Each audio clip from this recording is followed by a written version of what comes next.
All right, so welcome back, and this is question 202, and it's named happy number.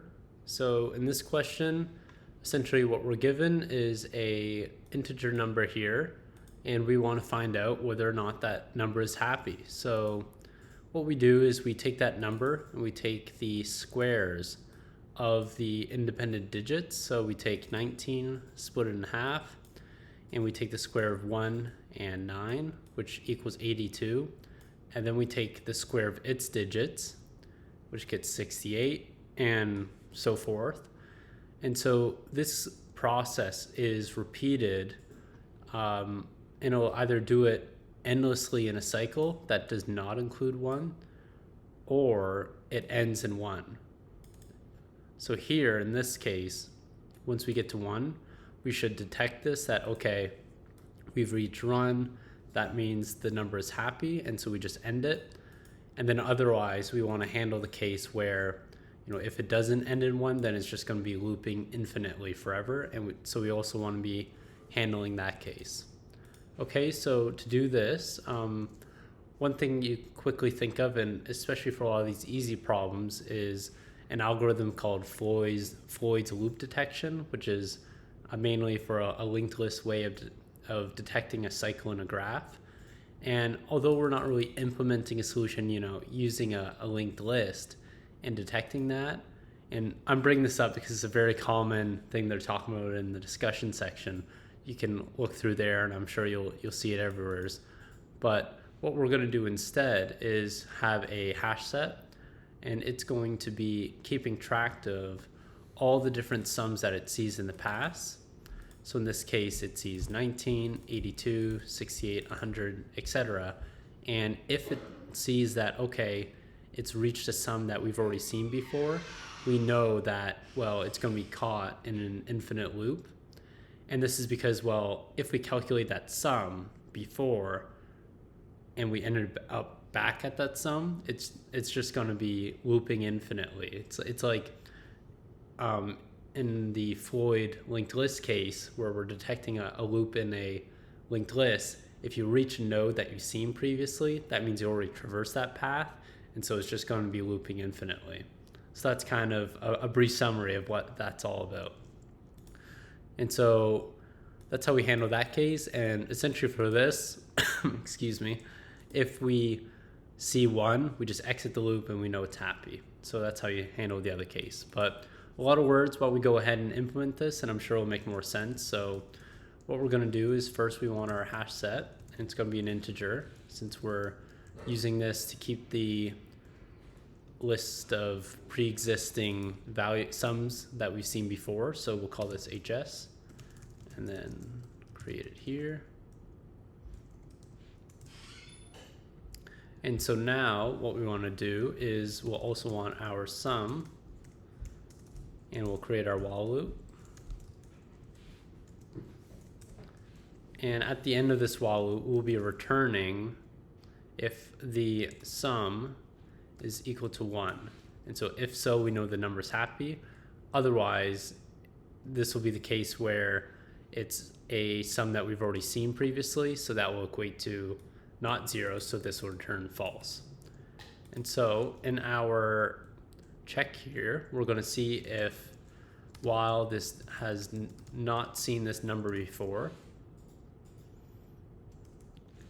and we want it so that the number does not equal 1. Great. And so inside, what we're going to do is each iteration we'll want to set our n equal to the sum at the very end. And actually, yeah. And then next we'll also want to set our sum equal to 0, so that each iteration, and that we're going to have a loop here, so a loop here. And so we'll want to set our sum equal to 0, and then set our new n, which would be kind of the number that's inserting into the loop before we split it in half, here.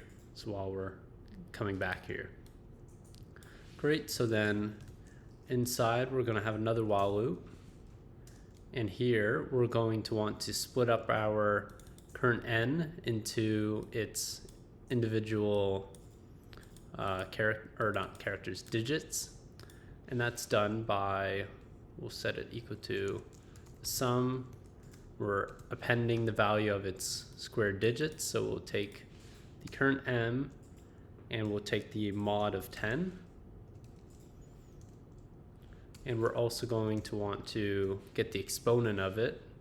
And so this will be a math.pow, using the math library. And next we'll want to, let's see here, take our n and divide it by 10. And so this is how we kind of move on to the next digit, is we take the mod of 10 to get the first digit. And then when we divide it by 10, that will move on to the next digit and so forth. And so next we'll just want to, so we're adding it, we're dividing by 10, we set it equal here. And then while n does not equal 0,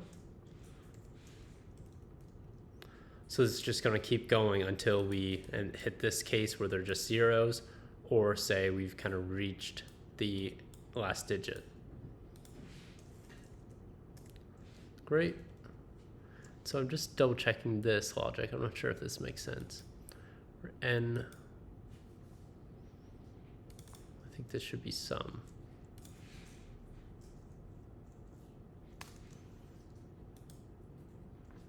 And this should be divide equals 10. Great, and that looks good. So let's go ahead and run that.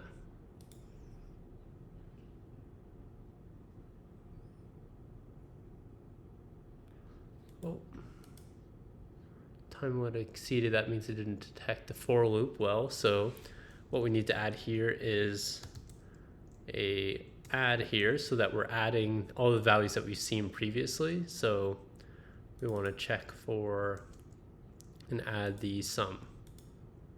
Great. Let's try that again. Oh, yes, of course, the semicolon. Great, and let's try submitting that. And success. So yeah, I hope that helped. It's a rather, I think once you kind of think of the Floyd detection, cycle detection algorithm, that really helps with, figuring out what to do with a hash set. For these easy questions, you always want to think about how can I use a hash set for this. And then what else? I always forget how to grab the digits from a number. And so by taking the power of, or not the power, but by taking the mod of 10 to get the first digit, and then dividing by 10 each iteration to iterate through the digits of the number. It's a very easy way to do that. So yeah, I hope it helped, and good luck with the rest of your algorithms.